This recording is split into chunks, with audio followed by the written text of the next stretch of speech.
Dans un manifeste publié dimanche, 100 personnalités de 25 pays ont demandé au président français Emmanuel Macron de protéger la langue française du colonialisme anglo-américain.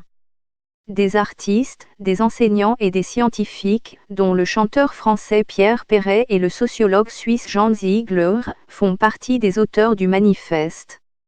La langue française va mal, écrit l'agence France Presse, reprenant une phrase du document de plaidoyer publié par le journal Le Parisien /aujourd'hui.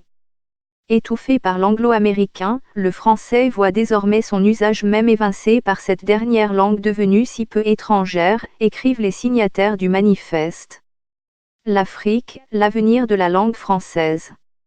Louise Mushikiwabo nommée à la tête de l'OIF le Grand Prix de la francophonie attribué à Tierno Monenembo. Parmi eux, figurent l'écrivain français Didier Van Collaert et le franco-marocain Tahar Benjeloun.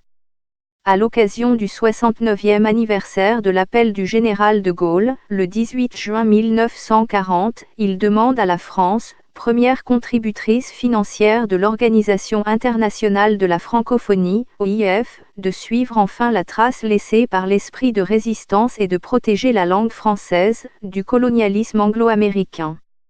Le président français est invité à montrer l'exemple, en renonçant à l'emploi de l'anglo-américain à l'étranger et en renonçant à l'utilisation peu digne de l'anglo-américain en France même.